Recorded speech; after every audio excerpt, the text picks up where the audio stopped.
وسلم دائما ابدا على حبيب. اس نے یہ کہا ہے کہ مفتی طارق مسعود صاحب نے ایک سوال میں نے بتایا تھا کہ حضرت حسن رضی اللہ تعالیٰ عنہ نے بہت ساری شادیاں کی ہیں, بہت ساری, 100 سے اوپر روایتیں ملتی ہیں.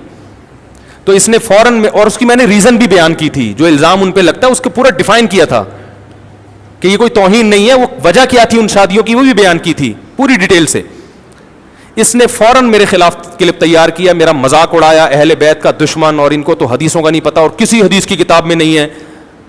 پھر اس نے اپنے ایک بیان میں کہا مصنف ابن شیبہ حدیث کی کتاب ہے جس میں یہ روایتیں ہیں, تو اسی میں حضرت حسن کی شادیوں والی روایتیں بھی ایک طرف کہہ رہا ہے کسی حدیث کی کتاب میں نہیں ہے, حالانکہ یہ تو شیعوں نے لکھا ہے, شیعوں کی تاریخی کتابوں میں یہ سب چیزیں ملتی ہیں.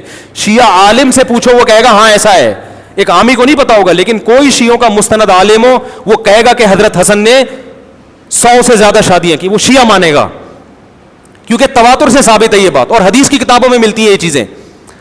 اس سوال کا جواب سامنے جو چمچا بیٹھا ہوا ہے اس کو یہ سوال پوچھنے کی اجازت بولو بھائی نہیں ہے. دوسرا سوال, اس نے کہا کہ رفع الیدین نہ کرنے کی جو حدیث ہے ترمذی میں عبداللہ ابن مسعود رضی اللہ عنہ والی, وہ ضعیف ہے 2 وجہ سے. ایک اس لیے کہ عبداللہ بن مبارک نے اس کو ضعیف کہا, دوسرا اس لیے کہ سفیان ثوری کی متدلیس ہے, وہ مدلس عن سے روایت کر رہے ہیں. اس کا جواب میں دے چکا ہوں کہ عبداللہ بن مبارک نے اس کو ضعیف نہیں کہا. ترمذی کا صفحہ ذرا غور سے پڑھ لے تو عبداللہ بن مسعود سے دوسری جو روایت ہے اس کو ضعیف کہا ہے, وہ والی اس نے اس کھاتے میں ڈال دی ہے, سمجھ رہے ہیں. دوسری بات, سفیان ثوری اس درجے کے مدلس نہیں ہے جن کی روایت رد کر دی جاتی ہے, تدلیس کے درجات ہوتے ہیں. اس کا بھی اس نے کوئی جواب نہیں دیا. اور پھر میں نے کہا یہی وجہ ہے کہ امام ترمذی جو امام بخاری کے شاگرد ہیں انہوں نے اس حدیث کو صحیح قرار دیا ہے, ایک نسخے میں صحیح اور ایک میں حسن. تم جس کو فالو کرتے ہو ناصر الدین البانی, انہوں نے اس حدیث کو کیا قرار دیا ہے, صحیح قرار دیا. پی گیا. سامنے جو چمچا بیٹھا ہے اسے اجازت نہیں ہے کہ 1 سال ہو گیا میرا یہ جواب دیے ہوئے, لیکن چمچے کو اجازت نہیں ہے کہ 1 سال سے میرا یہ سوال گھوم رہا ہے, اجازت نہیں ہے کہ یہ والا سوال مجھ سے بولو بھائی پوچھ لو, ٹھیک ہے نا. میں نے کہا تھا کسی حدیث میں نہیں ملتا کہ عورت آہستہ لبیک کہے گی, عورت آہستہ صفا مروہ کی سعی نہیں کرے گی. اس نے کہا کہ یہ لو مفتی صاحب حوالہ, کلپ کا نام ہی یہ رکھا ہے. میری تصویریں لگا لگا کے تو اپنے آپ کو پروموٹ کرتا ہی ہے. کبھی مفتی تقی صاحب کی تصویر لگی ہوگی, کبھی مولانا تعلیم میں, کبھی میری تے لگی ہوگی. تو اس کا میں نے سوال کہ کوئی حدیث نہیں, تو حدیث کے بجائے صحابہ کے آثار پیش کر دی, عبداللہ بن عمر کا ارشاد, اور وہ بھی ضعیف. ابن جریج مدلس عن سے روایت کر رہا ہے. اس سوال کا جواب سامنے جو چمچا بیٹھا ہے اسے پوچھنے کی اجازت. اور میں نے کہا تھا اس پر اجماع ہے کہ عورتیں مرد, امام حنیفہ بھی, امام شافعی بھی, امام مالک بھی, امام احمد حنبل بھی قائل ہیں. چاروں فقہ کی, چاروں ائمہ سے جو تواتر سے جو ان کی کتابوں میں نقل چلا آ رہا ہے وہ یہی ہے کہ عورت سمٹ کے نماز پڑھے گی. اجماع خود ایک دلیل ہوتی ہے, اجماع امت خود کیا ہے, ایک دلیل ہے.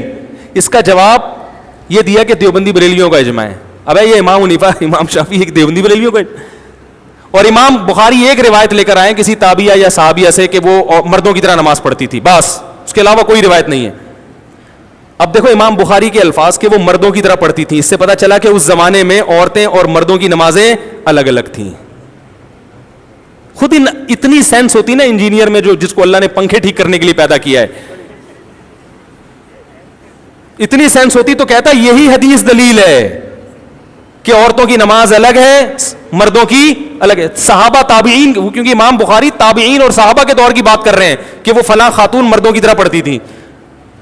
ہاں تو پتہ چلا وہ دونوں, اگر وہ ہوتا تو کہتے ہیں بھائی جیسے سب پڑھتی تھی ویسے وہ بھی پڑھتی تھی, الگ سے کیا.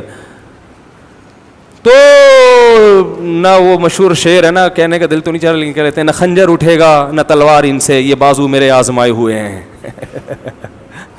وہ پڈا کیا نا کسی نے, بولا نہ خنجر اٹھے گا نہ تلوار ان سے, یہ بازو میرے آزمائے ہوئے ہیں. اور پوچھ لوں, ابے بہت سارے اور سوالات ہیں, دے مار 4.5 سوال در سوال در سوال, بہت سارے ہیں, لیکن چھوڑو, ابھی 3-4 کا جواب غلط دے گا. دیکھنا اگر ابھی جب اتنے چیلنج گئے نا تو پھر دیکھنا وہ چمچے کو بولا ہے اس نے کہ یہ والا نہیں, وہ یہ اس کو یوں کر کے گھما کے پوچھو. ایک آدمی نے مجھے بتایا کہ میں اس کو جو ای میل کرتا ہوں سوال میں, یا کوئی میں سوال بھیجتا ہوں تو یہ اس میں سے کاٹ چھانٹ کر کے اپنے حساب سے بنا کے اس کا جواب دیتا ہے. یہ بالکل ایسے ہے جیسے ایک حکیم صاحب وہ گئے کسی کے پاس, وہ ایک مریض حکیم صاحب کے پاس گیا, پھنسی تھی اس کے. حکیم صاحب نے دوا دے دی. اس نے کہا یہ دوا پھنسی ٹھیک کر دے گی؟ اس نے کہا نہیں. کہا پھر کیا کرے گی؟ یہ پھوڑا بنا دے گی. تو حکیم صاحب اس کو پھوڑا کیوں بنا رہے ہو؟ کہہ رہے اصل میں مجھے پھوڑوں کا علاج آتا ہے, پھنسیوں کا نہیں آتا. ارے پھوڑا بن جائے تو آنا, میں ٹھیک کر دوں گا. تو بعض دفعہ ایسے ہوتا ہے کہ آپ کو جس سوال کا جواب نہیں آتا تو آپ اس کو گھما کے ایسا بنا دیتے ہو جس کا جواب آپ کو آتا ہے. ٹھیک ہے نا؟ تو یہ شرارتی یہی کچھ کر رہا ہے.